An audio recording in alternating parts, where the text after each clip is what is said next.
Bueno, entonces, bienvenidos al seminario de Origin. Esto es como una introducción a lo que hacemos en el grupo de trabajo, cómo se utiliza Origin. Eh, Estás grabando. sí, ya estamos grabando. Entonces, Origin Pro lo podríamos definir como una versión avanzada de Excel. Eso es la primera aproximación que podríamos decir. Lo estamos viendo en pantalla. Esta es una hoja de trabajo. Y si se dan cuenta, se parece mucho a Excel. Tiene pestañitas acá abajo. Podemos agregar más pestañitas. Podemos agregar más, este, podemos agregar más hojas de trabajo. Hay dos cosas que yo quiero recordarles. La primera es, Origin es muy, muy, muy pesado, está muy mal optimizado y nosotros constantemente hacemos decenas de gráficas. Entonces, debido a la mala optimización del software, nos es para mí, una de las principales sugerencias que les haría es que lleven una muy buena organización del proyecto y que tengan la menor cantidad de información en cada uno de los diferentes proyectos. Yo suelo hacer una para propiedades estructurales, una para propiedades electrónicas, una para propiedades vibracionales y una para propiedades derivadas como son termodinámicas o superconductividad. Mi laptop es muy poderosa, la computadora que tengo en el cubículo es la más poderosa del grupo de trabajo y aún así se traba y se cierra. Entonces, lo primero que yo les diría es constantemente estén guardando, cada vez que hagan algo, guárdenlo y nunca tengan muchos folders, muchos worksheets, nunca tengan muchas gráficas en un solo proyecto. Y con mucho me refiero, tal vez unas 15 gráficas ya son muchas. Entonces, ¿Por tengan qué mucho cuidado. aplicas 15 hojas Eh, o no? Yo generalmente tengo más hojas que gráficas. Como que lo que más trabajo le cuesta a Origin son las gráficas. Yo he tenido sin problemas 50, 60 hojas en un proyecto y no pasa nada. Pero si después de 10 gráficas, cuando abrimos, podemos abrir uno. A ver, déjame, me abro, por ejemplo, ya se conectó Belín. Por ejemplo, vamos a... Esto es horrible. Eh, el de bismuteno, por ejemplo, el actual. El artículo que ahorita está en revisión, que es el de bismuteno, tenemos un proyecto de solo él, la densidad de estados electrónicos, que si se alcanza a ver es este de aquí, y ese ya tiene más de 15 gráficas. Entonces, lo que yo suelo hacer es poner una sola carpeta para gráficas, y bueno, esto es con un Core i9 y 32 gigas de RAM, y se me traba. Entonces, y solo son la parte de densidad de estados electrónicos. Si a esto le agregamos la RDF y esas cosas, suele ponerse muy, muy, muy pesado el proyecto y es muy común que empiece a fallar. Entonces, yo generalmente lo que les recomiendo es que tengan poquitas gráficas y que mejor tengan múltiples proyectos. Entonces, esta es la parte del orden, ¿no? Eh, ok, entonces vamos a iniciar con el principio.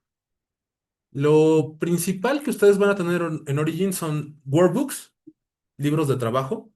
Por defecto se abre uno y hay múltiples maneras de importar datos. Entonces, la primera, que es la más sencilla, por ejemplo, nos vamos a Material Studio y ustedes pueden calcular propiedades como la RDF. Déjenme ver si tengo alguna por aquí. Eh, ¿Alguien ve alguna? Si no, la calculamos rápido. No, yo no veo. Aquí no veo nada. Es que la resolución es muy buena del proyector. Sí. Entonces nos vamos a RDF, nos vamos a módulos, Foresight y análisis. Y ahí van ustedes a calcular las propiedades de las Radial Distribution Function, explícitamente la GDR, ¿no? Entonces Ajá. está casi hasta abajo, ustedes la calculan. El defecto, los defaults originales era de 0 a 20 y de 0.05. Hace un par de años lo redujeron de 0.05 a 0.02. Entonces, ahorita vamos a hacerlo con 0.05, que era el default anterior. Y entonces aquí les aparece esto, obviamente era un bismuteno sin optimizar, es cristalino y tenemos puras deltas, ¿no? Entonces, de aquí, de Material Studio, ustedes van a tener la tabla. Entonces, la primera forma de importar datos a Origin es agarrar la salida de la RDF y pasarla a Origin. Mi recomendación es que recarguen en comments y entonces en comentarios ya les aparece el título de R y GDR. Eh, ¿Por qué? Porque Origin por defecto, cuando ustedes quieran graficar, va a tomar el long name y las unidades. Las unidades del radio son angstroms, ¿no? Y no sé por qué no lo quiso escribir. Ahí está, al 143. Y las unidades de la GDR, voy a volver loco, es angstroms a la -1, ¿no? Está al 143 y para poner el exponente se van acá arriba y le ponen -1. ¿Por qué hago toda esta chamba? Porque entonces cuando yo quiera graficar, ya me va a poner en los ejes tanto los títulos como las unidades. No los tienen que editar a mano. Entonces ahorita tenemos los histogramas, que podemos graficar como barras, y si se dan cuenta ya me pone el título y las unidades entre paréntesis. Entonces es R, que es el long name, y entre paréntesis las units, que son angstroms. Y de este lado el long name era GDR y las unidades eran angstroms al -1. Entonces, esto facilita mucho para cuando ustedes quieran hacer nuevas gráficas y empiezan a agregar cosas, automáticamente va a ir agregando el nombre, va a ir agregando en la leyenda, va a ir agregando el título y en el eje X y Y automáticamente va a poner los nombres que ustedes ya definieron, lo cual les va a ahorrar mucha chamba. Esto que ven aquí es una gráfica de barras. Generalmente los estándares que yo les recomiendo a todos, si se dan cuenta, faltan los ejes del lado derecho y de arriba y hay un montón de espacio, hay como una pulgada. Si ustedes mandan imprimir esta gráfica, les va a salir más de un dedo de distancia y va a quedar toda chiquita la gráfica. Entonces, lo primero que yo recomiendo es, vamos a corregir eso. Entonces, le pican ustedes dos veces en el eje y aquí pueden ir modificando los tics y los ejes, ¿no? Entonces, algunos este, defaults que hemos visto que salen bien es primero que los ticks se ven hacia adentro. En los artículos, si ustedes ven, el cuadrito casi siempre es sólido y las líneas están hacia adentro. Entonces hay que decirle que las marcas estén hacia adentro y que utilice lo mismo para la izquierda y la derecha y lo mismo para el otro lado, ¿no? Le ponemos que esté in y que la línea tenga un 2.5. Esto ha sido como los defaults. Ah, me faltó uno. Lines and ticks. El de este.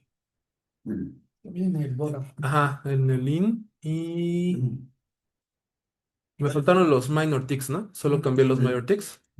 Entonces ya tiene el cuadrito como ustedes los verían. Otra cosa que yo les recomiendo es que todos los números y las, los captions de las leyendas, de los ejes, los pongan con mayúscula. Digo, con black, con bold, para que se vean mejor a la hora de que ustedes los exporten. Y la leyenda, esta la tienen que acomodar para que no estorbe a ninguna de las gráficas. Generalmente yo lo que hago es me voy a propiedades y les digo que me lo pongan en una posición específica. Entonces, por ejemplo, en este caso que le voy a poner a la derecha arriba, pónganle ustedes right up, ¿no? Y generalmente dejo 3% de distancia entre los ejes y la leyenda. Esto es como los saves. Save. Yo le llamo como default sano, same defaults. Y entonces ya está como en un lugar donde no va a estorbar y se ve simétrico con respecto al esto. Pero si se dan cuenta, seguimos teniendo ese dedo, esa pulgada de distancia entre el margen de la imagen y la gráfica, ¿no? Entonces, para cambiar eso, me faltaron las manitas de aquí. Lo tengo muy rápido. Ok. Eh, Daría una distancia hacia arriba que abajo, ¿verdad? Le di porcentaje. Por ejemplo. Entonces, 3% hacia arriba y 3% hacia la derecha. Como es más ancha, Y se ve el más 3% está más alejado. sí. Entonces, pero bueno, eso lo podemos modificar. No, porque se ve ahí como que está más alejado, pero no lo veo por qué. Ujú. Ahora ya veo Entonces, porcentajes. el porcentaje a la izquierda, a mí me ha funcionado generalmente es 11, hacia arriba es 4 y el ancho de la imagen generalmente es 85, 84. Estos son como los defaults que generalmente uso y lo que me fijo es que la distancia de arriba y a la derecha sea la misma, entonces le voy ajustando. Por ejemplo, aquí le voy a poner 86 en vez de 85, ¿Y qué cambia? que ya tengo un margen como de 1 centímetro alrededor de todos lados. Voy a ver. Entonces son como los defaults normales que yo tengo para hacer una imagen y esta imagen ya está como lista para ser exportada. ¿Ok? Entonces, esta es la principal manera en la que importamos o la que yo importo, pero no es la única manera. Entonces, nosotros tal vez queramos importar varios archivos. Entonces, voy a agregar una pestaña nueva para importar archivos de otra manera. La otra manera de importar archivos, la segunda que vamos a ver hoy, es con el diálogo de importar. Entonces, el diálogo de importar está en Data. Ustedes agarran un workbook. En este caso agarré el workbook 1 con la segunda hoja, con el sheet 2. Se van a Data y ahí viene uno que dice Import Wizard. Import from file. Import wizard. ¿Por qué, perdón? Import from file. Ah, Importar desde archivo. Importar mago de importación. No sé. ¿Cómo traduciría wizard? hechicero. Hechicero de importación. No suena muy bien. Entonces, aquí ustedes van a agarrar qué tipo de archivos son. Los archivos que manejamos nosotros como físicos casi siempre son archivos ASCII. Es muy extraño que nosotros utilicemos un binario porque el binario implicaría que el código sabe cómo traducirlo. Entonces, siempre póngale en ASCII y vamos a buscar alguno, ¿no? Pues, por ejemplo, aquí tengo un amorfo, un bismuto amorfo, que es el que publicamos en el artículo de bismuteno, y vamos a importar la GDR. Entonces selecciono la GDR dentro de que quiero importar y lo añado. Ustedes pueden importar múltiples archivos con el wizard. Ahorita vamos a importar uno. Y le ponen OK y le ponen, vamos a dejar todo next, vamos a dejar todo en default, que lo agregue al workbook actual. Eh, le vamos a dejar el default. Aquí dice cuántas archivos, ¿cuántas líneas de cabecera va a tener el archivo CSV que tenemos? La mayoría de los archivos CSV tienen una línea de header. Entonces, aquí está en auto, pero le podemos poner cuántas líneas de header tenemos. Tenemos una. Y entonces ya la leyó. Yo le recomiendo que dejen solo el auto y que me lea las long names de la primera opción. Entonces, ok. Entonces, next. Y dejemos todo default. Next. Y aquí delimitadores, coma. En general, los archivos de datos que van ustedes a estar observando están guardados separados o por coma, que son los comma separated values, que es el default, o también pueden estar separados por espacio, que es por space. Son como los dos estándares. Y finalmente, le vamos a dar que sí y que sí y que termine, ¿no? Entonces ya nos agregó la R, la GDR y la total. Y nos agregó esto que se llama Sparklines, que nos muestra como más o menos cómo se va a comportar la gráfica. ¿Y cómo te agregó la GDR como número? Ok, número. Los agregó como números, doctor. Una vez que defines los espacios en el eje horizontal, Ujú. ya te pone números. En este caso es un archivo separado por comas. Entonces, cada que encuentra una coma lo cambia de columna. Y cada renglón es una línea. Entonces, y con eso obtenemos esto. Pero eso a mí se me hace muy difícil. Entonces, esto le tengo que dar las gracias al buen Sebastián. Resulta que nosotros podemos simplemente agarrar el archivo y aventárselo. Y entonces, resulta que en vez de aventarse todas esas chambas, Origin desde hace como 2 o 3 años ya puede simplemente importar. Reconoce que es un archivo CSV, importa todo y ya le pone las columnas y no tienen que hacer nada. Entonces, es bastante interesante. Entonces, estos son los tres métodos de importar. Ustedes pueden copiar las columnas desde Material Studio o desde Excel. Ustedes pueden importar con el Wizard o simplemente pueden agarrar el archivo CSV y aventárselo y Origin lo lee. Entonces, ese último yo creo que es la manera más sencilla porque hasta le pone las etiquetas. Entonces, es bastante inteligente. Entonces, Pero eso así implica que el archivo tenga etiquetas. importa que, tiene que tener las O sea, no etiquetas. crea origin, No, crea. Origin no deduce qué clase de datos son. Ok. Él agarra y dice, ok, la primera línea, que son el header, Ah, ahí tienen que venir las etiquetas. lo lee. Y lo lee. Y No, supone que la primera línea son las etiquetas y te las pone arriba. Pero si tu archivo está corrupto, si tu archivo tiene errores, pues te da lo mismo, no lo va a poder hacer, ¿no? te da errores. Entonces, estos serían como los ejemplos con RDF. Entonces, vamos a ponerle RDF y vamos a tratar de hacer una. Vamos a empezar con la morfa, la de bismuto de flor. Entonces, aquí quedamos que era R y aquí quedamos que era angstroms, ¿no? Y acá es amorphous bismuth. ¿Y te ponen los paréntesis también? No entendí eso, doctor. Porque dices R y Armstrong, pero el Armstrong va en paréntesis. Ah, ok. Ahorita lo vemos de nuevo. Ujú, Eh, por defecto, ujú. cuando creamos una gráfica, yo le voy a hacer un poquito más grande, creo que está muy chiquito. Entonces aquí tenemos A y Gracias. bismuto, ¿no? Entonces vamos a hacer una gráfica. Entonces por defecto me agarra el long name, que es R, y entre paréntesis pone lo que está en unidades.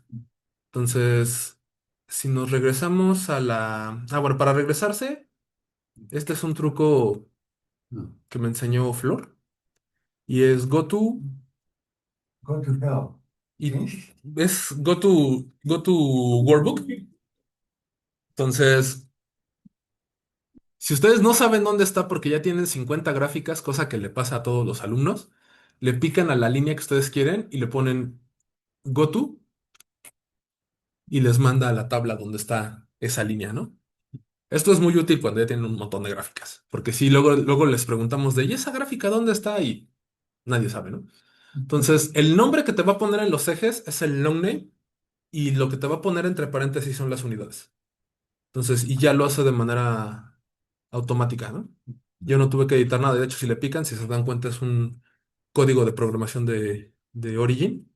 Esto tal vez en siguientes clases les enseñe cómo hacerlo, porque ustedes pueden poner que ponga el short name, que ponga el nombre de la hoja, que ponga el nombre del workbook, que ponga un dato de una columna en específico. Entonces, pero eso ya es más avanzado, ¿no? Entonces, ahorita estamos en básico, básico, básico, básico. Ok, ¿por qué no es exactamente Excel? Aquí las columnas están directamente vinculadas. Si se dan cuenta, al lado del nombre de la columna, que es A, yo tengo una X. Entonces, resulta que todas las columnas que están a la derecha de A van a tener como variable independiente a la columna A.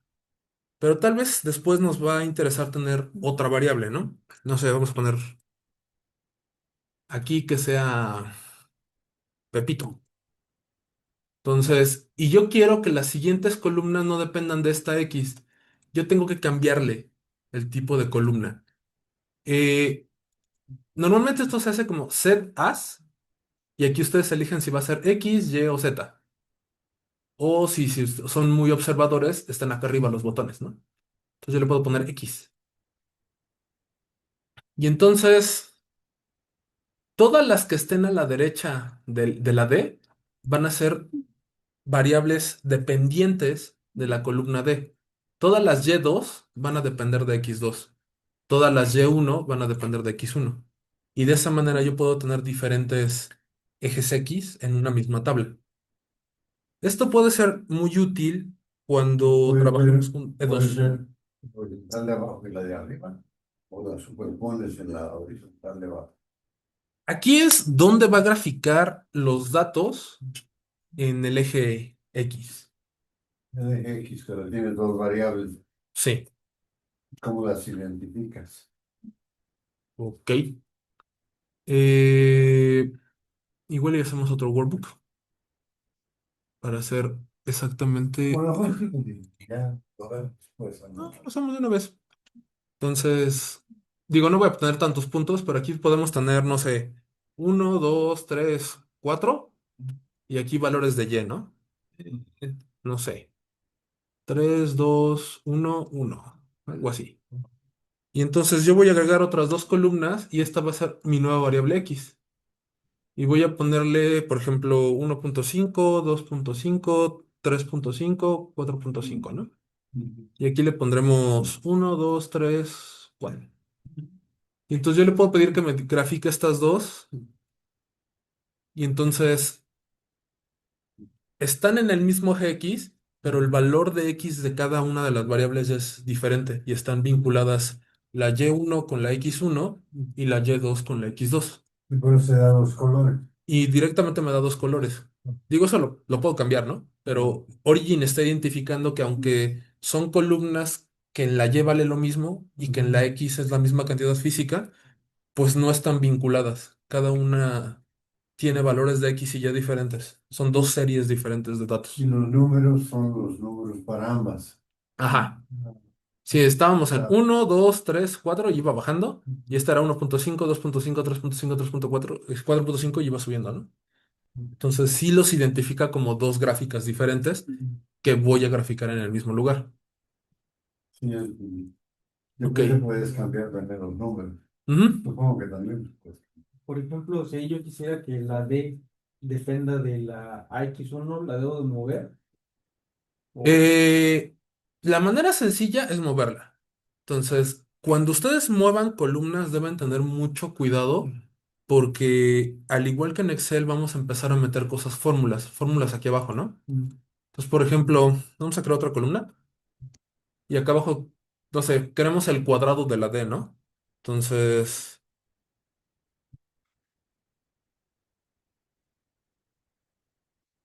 entonces le digo que eleve la columna D al cuadrado. Si tú mueves... Y es Y2, es D de Y2, Ajá, porque viene después la columna. sí. Pero si yo la muevo a la derecha, voy a cambiar el valor de la columna D.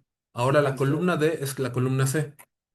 Origin va a tratar de corregir todas las fórmulas para depender ahora de la columna en la que tú estabas usando. ¿Cuál es el problema? El problema es que, por ejemplo, cuando hacemos el cálculo de temperatura de tensión superconductora, la fórmula depende de tres, cuatro columnas al mismo tiempo. Entonces, si ustedes tratan de mover una de esas columnas, Origin literalmente les va a marcar un error de no puedo mover esta columna porque hay datos vinculados. Ah, Entonces, pero sí, si tú la mueves, te das cuenta, ahora es función de Y1. Y la gráfica, si nos vamos a la gráfica, ahora los puntos...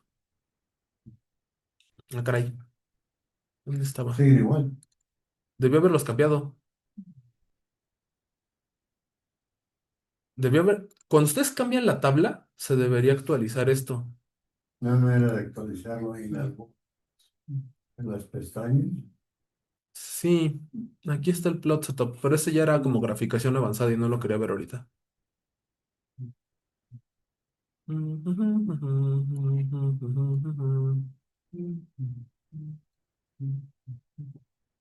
Ah, ok. No se cambió porque a pesar de que en mi tabla depende del Y1, en la gráfica está vinculado con el Y2. Ustedes pueden desde la versión, se conoce plot setup y es como las opciones avanzadas de la gráfica. En las opciones avanzadas de la gráfica ustedes pueden cambiar de qué valor depende. Entonces, si yo hago esto y yo lo pongo ahora sí sobre X1, ahora sí ya están una encima de la otra, ¿no? Pero esto fue porque el Origin de manera inteligente dijo, esta cosa dependía de X2, voy a hacer que en las gráficas siga dependiendo de X2, a pesar de que Lo vi. yo ya le moví. Entonces, si la regreso para el otro lado y le hago que vuelva a depender de X2, la gráfica va a seguir igual, porque de manera inteligente dijo, ah, esta gráfica debería ser así, ¿no? Entonces, para que vuelva a estar bien, pues tendríamos que volverle a mover acá, ¿no? Y entonces ya volvemos a tener la gráfica original. En, si ustedes hacen solamente algo que he visto que muchos de los alumnos hacen, en vez de meterse a Plot Setup, se meten al Layer Contents. En Layer Contents, ustedes pueden agregar columnas a la gráfica, pero no pueden decirle de qué valor depende. Entonces, yo he visto que muchos abren esto, que es la opción sencilla, la opción rápida, y aquí pueden quitar una, ¿no? Y entonces ya me quitó la roja. Y yo quiero volverla a agregar. Ah, ok, ya la agregué. Pero si hago eso, yo no controlo cuál es el X que estoy haciendo. Entonces, para eso me gusta irme a Plot Setup y agregar las opciones avanzadas, ¿no? Y ya desde aquí ya puedo agarrar y decirle, ah, ok, lo que queríamos era este, ¿no? Y le pongo supply y ya me salió la gráfica. ¿Por qué te cambió el color? La dependencia. El color, porque cuando la añado, cuando usted añade una nueva gráfica, pone las opciones por defecto. Entonces, el marcador por defecto es el cuadrado, el color por defecto es el negro. Entonces, cuando yo creé la gráfica originalmente, que si se acuerdan lo que hice fue agarrar las dos columnas, la Y1 y la D2, la DY2, y lo grafiqué, automáticamente Origin hace dos cosas. Agrupa todas las columnas que estoy seleccionando y le va seleccionando colores de una rueda de colores predeterminados. ¿A qué me refiero con que están agrupados? Si le picamos en la leyenda, aquí nos está pareciendo de que está en un group, y nos está diciendo que va a utilizar esta serie de colores predeterminados. Va a utilizar primero el cuadrado, luego el círculo, luego el triángulo hacia arriba, luego el triángulo hacia abajo, luego el rombo, y los colores van a ser negro, rojo, azul, verde, supongo que es morado, naranja. Estos son los colores por defecto.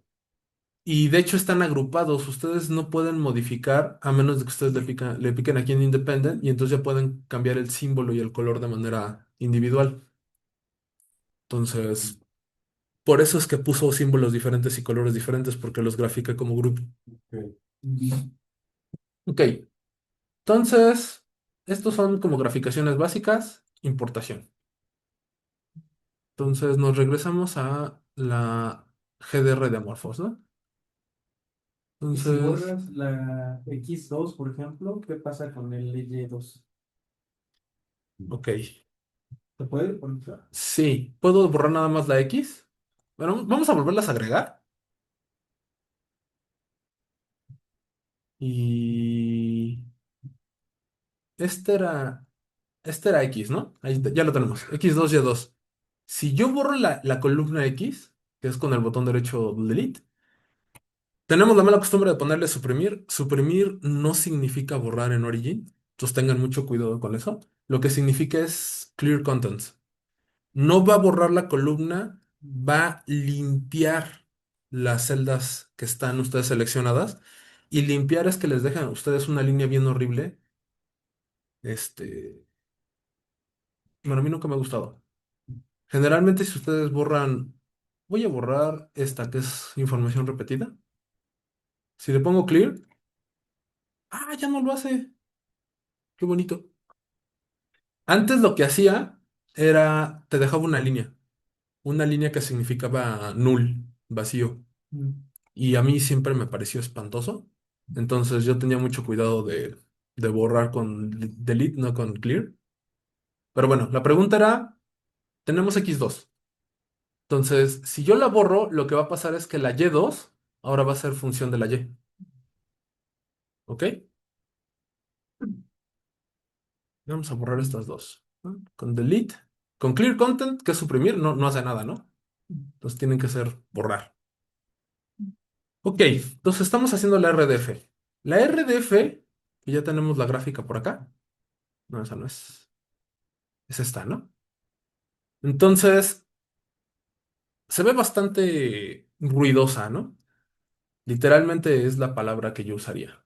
Esto es ruidoso. Entonces, para las RDFs, generalmente lo que hacemos es que la graficamos desde cero hasta la distancia del tamaño de su celda. En épocas antiguas, para celdas pequeñas, ustedes que están haciendo servicio, deben tener como 100 átomos, ¿no? Modernamente, en los últimos años, ya prácticamente todas las corridas que hacemos con 200 y el tamaño de la celda va como de 0 a 15, 0 a 16. Entonces, antes era como de 0 a 10, últimamente como que el default es de 0 a 15. Es como hasta dónde tenemos información real al respecto de la GDR. Entonces, en el eje Y va a depender mucho de si lo que ustedes tienen es un amorfo, un líquido, un gas o un cristalino. Los líquidos generalmente no pasan de 3, los amorfos generalmente no pasan de 5 y los cristales generalmente llegan a 80 o 100. Entonces, de entrada, hasta dónde llega su primer pico nos da una idea de qué tipo de estado está. Si no me creen, aquí tenemos el cristal, ¿no? Llegó a 70. Entonces, si en el eje Y su RDF del primer pico llega a 70, sospechen mucho de que eso no es un amorfo, ¿no? Generalmente llegan a menos de 10. Ok, pero se sigue viendo bien fea, ¿no? Tiene un montón de ruido. Entonces, una de las cosas que solemos hacer es suavizarla. Para suavizar, ustedes van a seleccionar la gráfica. No sé por qué no se alcanza a ver, creo que es la resolución del monitor. Cuando ustedes seleccionan una gráfica, aparecen como símbolos que indican que ustedes la seleccionan. Si no hay nada seleccionado, cuando ustedes le pican debería haber aparecido unos puntitos. No sé por qué no se ven. Pero entonces se van a análisis, feeding, no, análisis, signal processing y smooth. Y les va a abrir este diálogo. Este es el diálogo donde ustedes van a suavizar la GDR. Existen tres métodos en Origin, que es el Savitsky-Golay, el Adjacent Averaging, perdón, y el FFT Filter. Tradicionalmente, nosotros hemos utilizado mucho el FFT Filter. ¿Por qué? ¿Por qué? Pues la realidad es que la decisión la tomó el doctor Valladares hace más de 15 años. ¿Por qué usamos el FFT Filter, doctor? Preguntas que hice hace 15 años. Y me acuerdo, me perdí. Ok. Sabe. No, pero ahora estás usando el de Ajá. Salvador, ¿no? Si yo utilizo el de Salvador es lo que se conoce como Adjacent Averaging, que lo que hace es que agarra un número de primeros vecinos y le ajusta un kernel. Generalmente el kernel que utilizamos por defecto es el gaussiano. Eh, pero, ¿por qué se utiliza el FFT filter? El FFT filter se utiliza mucho en el análisis del procesamiento de señales y se conoce como en todo lo que es óptica, sonido, todo esto, se conoce como un low high filter. Tú defines una frecuencia mínima y una frecuencia máxima y todo lo que quede fuera de esas frecuencias lo vas a cortar. ¿Qué es lo que pasa? Agarras tu señal pura, le haces una transformada de Fourier rápida y te va a regresar el espectro de frecuencias. Y entonces en el espectro de frecuencias, tú decides cuál es la mínima frecuencia y la máxima frecuencia que vas a considerar. Y entonces quitas todas las inferiores y quitas todas las superiores. Y te quedas solo con las frecuencias que a ti te interesan y haces la transformada de Fourier inversa y te queda ya una señal limpia de ruido. En sonido tiene mucho sentido porque generalmente el ruido está por abajo de los 20 Hz o por arriba de los 20.000. A los técnicos de sonido lo único que les interesa es la parte auditiva, la parte que nosotros tenemos. Entonces literalmente hacen la transformada rápida de Fourier, quitan todo lo que esté abajo de 20 Hz y todo lo que esté arriba de 20 kHz y hacen la transformada de regreso. Y de hecho nosotros nunca lo hacemos.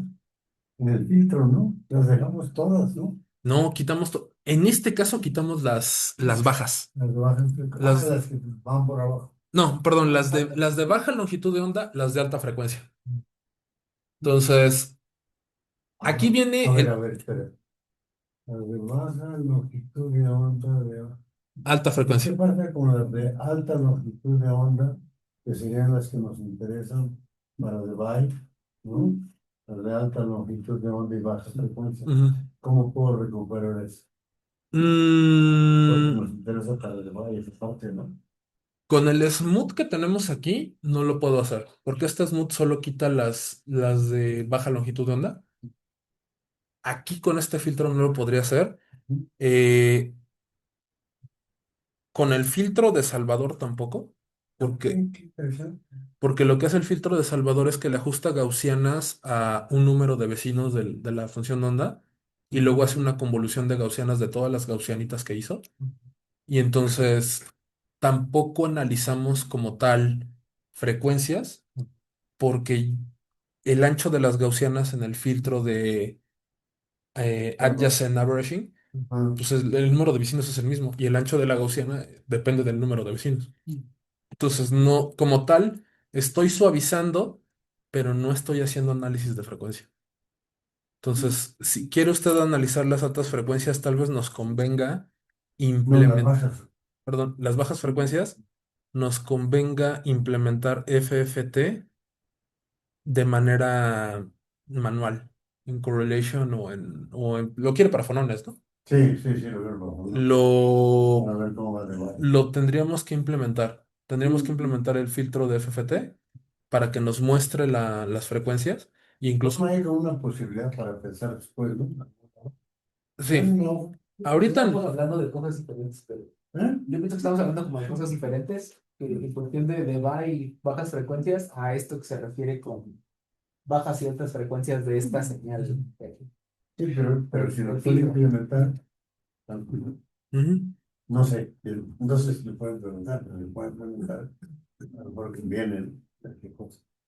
Pero sí, entiendo lo que está diciendo, aquí ujú. estamos hablando de distribución de función. Ajá, sí. Yo creo que lo puedo implementar de manera sencilla y rápida por una razón. Ya tengo implementada la transformada de Fourier para cambiar de GDR a SDQ. Entonces, eso fue una de las cosas que hice este semestre Ujú. y ya funciona bien. Entonces, literalmente solo tendría que agarrar la función que ya construí y en vez de pasarle la GDR, pasarle los fonones. No, Y me calcularé la transformada de Fourier y podríamos ver el análisis de frecuencias. a ver qué te dan. ¿No? Ujú. O sea, Está lo que bien. prefieres ya está hecho, solo hay que cambiarlo. Mira. Pero bueno, eh, el FFT filter, cuando yo llegué, se utilizaba una frecuencia de corte y utilizábamos una frecuencia de corte de 3 aproximadamente. Pero en alguna de las versiones entre la 6.5 y la 8.5, que es la que hemos venido utilizando, se cambió de frecuencia de corte a puntos. Aquí le dice puntos de ventana, antes le decía puntos. Y ya no podemos controlar directamente la frecuencia de corte. Entonces, lo que yo les he estado diciendo a todos ustedes, que les doy este curso de origen, es de traten que la frecuencia de corte ande entre 1 y 2. Pero eso se consigue cambiando el número de puntos. Entonces, para llegar a 1, pues tal vez debamos usar 4 6.5. No, hay que usar más. Entonces, vámonos a 8. En 8 es 3.5, vámonos a 10. Pues para alcanzar la frecuencia de corte de 2, le tenemos que sumir de 3 puntos a 12. Y esta es una discusión que hemos tenido últimamente, por ejemplo, con Sebastián, que utilizaba un histograma muy, muy, muy, muy pequeño y decía, pero ¿por qué estás utilizando 12? En algún punto cambiaron esto y entonces ahora para tener lo que antes teníamos con 3 puntos tenemos que subir a 10, a 12, a 15. Entonces este es el Y problema que esos hemos son tenido. los puntos. Ajá. O sea, en lugar de a 3-point Fourier transform, ahora tienes un 12-point Fourier transform. Más bien yo creo que tenemos que empezar a decir la frecuencia de corte y olvidarnos del número de puntos, porque esto es como, yo le llamo soporte, arcaico legacy support. O sea, antes sí funcionaba con número de vecinos, ahora ya no funciona con número de vecinos, funciona con frecuencia de corte. Entonces, lo que realmente está utilizando es esto que se ve acá abajo, en azul. Pero perdón, estoy confundido. La frecuencia de corte no es la máxima frecuencia que tienes con tu espectro. No, Entonces, ¿cómo calculas esa frecuencia de corte que te va a servir para eso? ok. Existe una manera de la gente de ingenieros de sonido para definir cuál es la frecuencia de corte adecuada para eliminar el ruido, y es un teorema que, si no me recuerdo, es Nyquist o algo así, donde ellos meten el ancho del histograma y meten la máxima, la R máxima y el Rb, y entonces en esta ecuación la meten y encuentran cuál sería la frecuencia adecuada para eliminar el ruido, o la frecuencia recomendada. Eh, yo lo que he estado buscando he encontrado que la frecuencia que mejor reproduce los resultados viejos con 3 puntos es 1.666666 periódico. Entonces yo le pongo número de puntos igual hasta que la frecuencia de corte es 1.66. Ok. Y cuando hago eso, pues ya me queda la clásica curvita que vemos todos, ¿no? Que ahorita no se ve nada porque decidí ponerlo tamaño hormiga. Vamos a ponerlo en 3. Entonces, cuando yo tengo una frecuencia de corte de 1.66, yo reproduzco lo que el viejo Origin hacía con 3 puntos. Eso nunca lo hemos dicho en los nuevos artículos, ¿no? No. De hecho, Seguimos hablando de 3-point Fourier transform. yo últimamente, en los últimos 2 años, ya ni siquiera digo cuál es Ese es el número de puntos. Solo decimos que lo suavizamos con Fourier Transform sí. y ya. Entonces, pero una frecuencia de corte de 1.66 reproduce adecuadamente lo que antes eran 3 puntos. Ok. Y ya tenemos esta gráfica de aquí, que esta es la que ustedes van a reportar. Pero, si se dan cuenta, tengo aquí unas oscilaciones que son residuo espurio de la transformada de Fourier. La transformada de Fourier, al final de cuentas, es suma de ondas planas. Y esa suma, pues, se extiende a menos infinito y a más infinito, ¿no? Entonces, estas de aquí, que ustedes saben que deberían ser cero, no son cero. Entonces, tenemos que corregir eso. Entonces, le pican go to, y lo que necesitamos es hacer una nueva columna. El comando rápido para una nueva columna es control D, no lo había dicho. Eh, ya lo tengo mecanizado, discúlpenme. Ustedes podrían picarle aquí, ponerle add new. Ojo. No lo veo, no lo veo. Ojo. Add new column, ¿no? O simplemente ponerle control D y decirle cuántas columnas ustedes quieren. Quiero una. ¿Ok? Entonces, son de estos atajos que ustedes se deben aprender. El otro atajo que ustedes se deben aprender es el de editar la fórmula. Ustedes pueden directamente escribir la fórmula aquí, que sería como sería en Excel, ¿no? Que ustedes le ponen igual, C, y les ponen las cositas. Entonces, yo aquí le podría poner C y me va a copiar la columna C, como lo hace en Excel. Pero si ustedes quieren hacer algo más complicado, yo recomiendo que abran el diálogo de editar valores de la columna. Y para eso se utiliza el control Q. Y aquí ya nos abre el diálogo de cómo queremos añadir. Entonces, ¿Y dónde lo añade? no, aquí estoy editando los valores de la columna que yo tengo seleccionada. Ah, O sea, cuando lo abrí, como yo tenía seleccionada la columna D, si yo aprieto control Q, directamente me manda a editar la columna D. Pero en realidad este diálogo puede editar cualquier columna. Por ejemplo, me puedo ir a la derecha y estoy editando ahora la columna C. Ah, perdón, a la izquierda, y ahora la B o la A. Entonces, este diálogo en realidad puede modificar los valores de cualquier columna. y la modificación es en columna también ahí. Es en columna, aquí es en columna. A ver, bueno, ponle cero a los negativos. Mm, no sé. Nada más a los negativos. Ah, nada más a los negativos. Eso, ahorita les voy a enseñar cómo lo hemos venido haciendo. Tal vez después le modifiquemos. porque resulta que la versión 2024 de Origin agregaron la implementación de código de Python y ejecuta Python dentro de esto. Entonces puede que en unas semanas les enseñe a hacerlo de manera rápida, pero ahorita lo que hacemos es, para quitarnos los ceros, lo primero que tienen que hacer ustedes es quitar que la columna se actualice. Por defecto se queda en auto.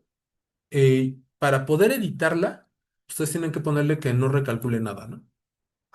Y les va a decir, si ustedes quitan el recalcular, este, ya no van a poder autoactualizar. Entonces vamos a ponerle que sí. Lo pueden quitar picándole en el candadito o lo pueden quitar desde aquí. El recalculate auto, le ponen none. Entonces yo generalmente cuando estoy editando estas cosas, yo le digo que no las recalculo automáticamente, a menos de que yo sepa que sí lo puede hacer bien, en cuyo caso le dejo auto. Y entonces ustedes van a agarrar las primeras oscilaciones, le van a poner cero, y ustedes se van a ir haciendo todos ceros hasta que la columna de la izquierda se haga diferente de cero. Pero ¿por qué lo vas a poner a todo cero? No es que los negativos. Porque sería mucha chamba, doctor. Y lo que queremos es quitar las onduladitas. Entonces, vamos a quitar al último negativo antes de esto. Y entonces, cuando ustedes grafican esto, si se dan cuenta, ya no tengo las ondulaciones de este lado. Exacto, por eso estaba pidiendo que lo hicieras, para quitarles. No, usted me estaba pidiendo quitar los negativos. Si Sí. quitaba yo los negativos, iban a quedar las montañitas. Ah, pues son positivas. Ajá, son positivas. Y esta es la que en teoría debería ser el amorfo del bismuto. Y les voy a enseñar cómo pueden copiar. Si ustedes ya por algún motivo tienen bien hecho la gráfica, ustedes pueden copiar el formato y pegarlo en la gráfica que sigue. Pero obviamente, pues aquí no lo teníamos bien hecho, ¿no? Nos faltó la escala, nos faltó el título, nos faltaron los tick labels, ¿no? Sería 2.5, lo mismo, in, in, y en bottom también sería 2.5, in e in, ¿no? Eso ya corrige eso. Para cambiar los ticks, los ticks quiere decir cada cuánto van a tener ustedes la escala de abajo. Entonces se van a escala. Y yo les recomiendo que para el RF le pongan uno y en vertical también le pongan uno. Ah, le puse, me equivoqué, le puse en la distancia y yo quería los ticks. Ahí está, ¿no? Y me falta corregir esto, ¿no? Que aquí dice D. Y dice D porque no le puse título, ¿no? Esto sería Bismuth Smoothed. Y de unidades, pues copiamos la de al lado, ¿no? Entonces, cuando le pongo eso, mi gráfica automáticamente ya tiene lo que debe tener, ¿no? Y es Abius Muted y la R de aquí también. Y el 8 también negritos. Y este de aquí también negritos, ¿no? Y aquí viene una última corrección para esta gráfica. Y es una cosa que siempre tenemos problema. Entonces, en tamaño, si se acuerdan, era 11, 4, 85 y 84. Y entonces ya nos quedó bien, ¿no? ¿Qué es el 85?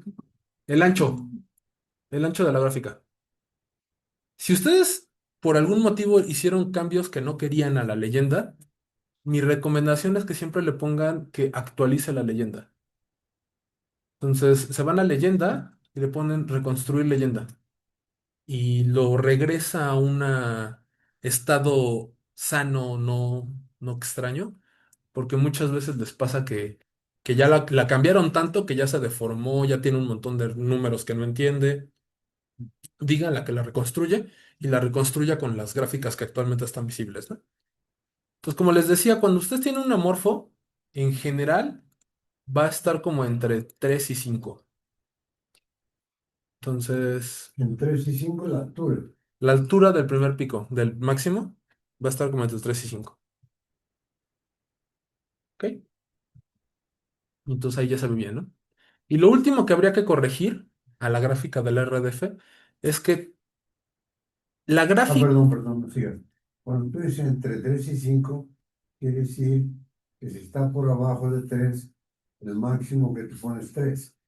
Y si está por abajo de 5 un poquito, el máximo que te pones es 5. Origin, cuando usted le pone graficar, pone en el eje X y en el eje Y de manera automática, inteligente, no sé cómo decirlo, lo que él considera límites adecuados a lo que está graficando. Entonces, en general lo que hace es agarra el mínimo en X, el máximo en X, el mínimo en Y, el máximo en Y, y le aumenta como 5%. Y entonces todos los datos que está graficando van a quedar visibles en la gráfica. Pero que sean todos los datos no quiere decir que sean los datos que a nosotros nos interesen. Pero sigo con la misma pregunta. Si tú pones entre 3 y 5 ¿qué quiere decir? No entiendo la pregunta. Tú dices que pones 3 y 5 ahí, ¿no? ¿No? No, más bien lo que pienso que dijo Isaías es de que la altura del primer pico, cuando es un amorfo, les va a quedar entre 3 y 5. Que si les quedaba como por 70 la altura del pico, entonces que se preocuparan Sí, porque eso no es un amorfo. sí, está bien. Nada más eso decía, porque entre Mm, 3. Pero yo pensé que le cambiaste algo ahí arriba, regresaste al cuadrado que te llevó a esta curva. No entiendo. ¿Cómo llegaste a esto? Pues le piqué graficar. Sí, pero ¿a dónde le picaste? ¿A dónde le picaste?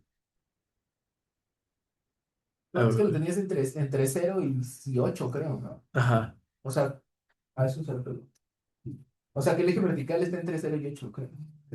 Ya se perdió, era el cuadrito que le aparecía para comando, pues, pero ya no le aparece. No entiendo. Modificador, claro. Con el que le modificaste las alturas. Scale en la escala vertical. O sea, aquí Eso. Ahí, sí, sí. Tú marcaste algo es que no alcanzo a ver. Dijiste entre 3 y 5. ¿Qué le pusiste ahí? ¿Qué le pusiste ahí? ¿Qué dice ahí que marcaste con azul? ahí dice menos 0.25. El 0,25. ¿Y las que siguen cuáles son? La que sigue es 2.75. Luego, Lineal, normal, 8. ajá, O sea, aquí lo que estoy graficando es de dónde va a graficar. Yo quiero que grafique de 0 a 3, que la escala sea lineal, que no me rescale los datos y que los ticks me los ponga Cada uno. entre, y cada uno. Bueno, entonces, eso pasa por no ver. Yo pensé que habías puesto un 3 y 5 por ahí. no, no, nunca hubo 3 y 5. Entonces nomás le dijiste, fue lo que dijiste. Está 3 y 5 y le pusiste 3. Yo lo que dije es que la altura del máximo pico debe estar para un amorfo, la altura del primer pico debe parecerles entre 3 y 5. Sí, bueno. Eso fue lo que dije. Y luego pusiste un 3 ahí arriba para graficar. Ajá, Ok. ok. Entonces lo último que falta en esta gráfica, que esta es repetida, vamos a borrarla. Bueno, aquí sí se va a ver bien. Si ustedes ya tienen una gráfica que se ve bonita y tienen que hacer múltiples gráficas de ese estilo, yo lo que les recomiendo es que le piquen en la gráfica y le pongan copy format y que le pongan all. Y eso va a copiar todos los márgenes, estilo de línea, texto que esté gordito, todo va a copiar, Escala. escalas. Y ustedes lo pueden simplemente pegar en la gráfica que sigue. Y ya les queda igualita a la anterior. Esto va a ser muy útil, por ejemplo, cuando ustedes estén comparando diferentes densidades de estado o diferentes RDFs, para asegurarse que todas las gráficas sean iguales, copien una que ya tengan bien hecha y péguenla en todas las demás. Y así, copia escalas, copia colores, copia formatos, copia títulos, todo, absolutamente todo lo copia. Y asegúrense que la primera esté bien hecha. Y asegúrense que la primera esté bien hecha, ¿no? Lo último que nos falta en la gráfica del RDF es, usted siempre se va a topar que entre cero y la distancia de primeros vecinos, pues siempre va a ser cero. Ahí hay un montón de información pues, que ya todo el mundo sabe, ¿no? Es bien sabido que es cero.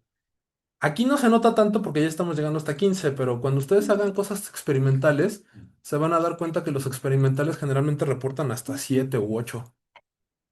Entonces, si ustedes están graficando de 0 a 7, porque están comparando con un experimental, pues la mitad de su gráfica va a ser cero y la del experimental también va a ser cero. Entonces, esto es un montón de datos perdidos. Entonces, cuando ustedes tengan un montón de datos que no son relevantes, ustedes pueden meter una ruptura en la gráfica, lo que se llaman breaks. Entonces, para abrir este diálogo, lo que generalmente yo hago es le pico dos veces aquí y en vez de irme a Scala o a Tix, me voy hasta el final, donde dice breaks. ¿Dice qué? Breaks. Ok. Y entonces voy a decirle que me agregue uno. Entonces vamos a decirle que nos agregue uno. Y a mí me gusta ponerlo entre 0.25 y antes del primer número donde va a empezar, ¿no? Entonces, si se dan cuenta, el bismuto, la curva empieza como en 2.7, 2.8. Entonces yo me iría hasta el 2.5. Y no sé por qué mi teclado anda chistoso. Y le ponemos apply. Y esto es algo que les va a pasar muy seguido cuando hagan un break. Va a aparecer un montonal de tics raros. Entonces, existen diferentes maneras de quitarnos estos tics. Entonces, nos vamos a ir a Scale. Perdón, antes que sigas. Ujú, Le pusiste punto 5 para no estar sobre el cero, ¿no? Porque pudiste haber puesto 0.0 ujú, y entonces el break aparece superpuesto ahí. sí. Entonces, eh, para poder quitar estos de aquí, hay varias opciones. La primera y la que más control tiene es que ustedes en vez de irse por incremento, lo que podrían hacer es ponerlo como by custom positions.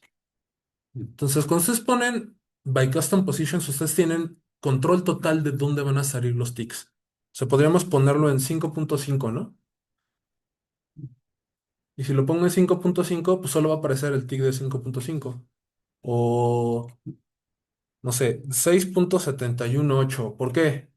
Pues porque ahí había una información que a mí me interesaba, ¿no? Pero lo que ustedes pueden hacer es ir poniendo el 0, 1, 2, 3, 4, 5, 6, 7, 8, 9, 10, 11, 12, 13, 14, 15. Entonces estoy Llegaba al 7. poniendo... ¿Eh? Llegaba al 7 tu gráfica. Ah, Pero sí, pero no importa. O sea, yo puedo poner los ticks que yo quiera, los labels, donde, en las posiciones donde yo quiera, separándolos por un espacio. Ventajas. Ustedes tienen control total sobre dónde está exactamente. Aquí, por ejemplo, el pico de flor está en 3.29, lo acabamos de calcular, ¿no? Entonces, después de 3 le puedo decir, escríbeme uno en 3.29. ¿Por qué? Pues porque ahí va a estar un pico, ¿no? El pico del máximo. Entonces, a mí en este caso en particular me interesaría que apareciera ese número en la gráfica y lo puedo agregar aquí. Desventajas. Solo van a aparecer los tics donde ustedes los pongan. Si por algún motivo estaban medio distraídos y no pusieron el 7 o el 6, voy a quitar uno. Entonces, pues les va a quitar ese número, ¿no? Y no va a aparecer. Entonces, y no les va a marcar ningún error ni nada. Entonces, a mí Y ya, por eso quitó todos los... por eso quito todos los chiquitos, Ujú. porque ya no están en la lista que yo le estoy dando. Entonces, si lo hacen así, si lo hacen manual, tengan mucho cuidado de sí poner todos los números que vayan a necesitar. Porque si les falta uno, no va a aparecer. ¿Y Entonces, por qué aparecieron estos poquitos?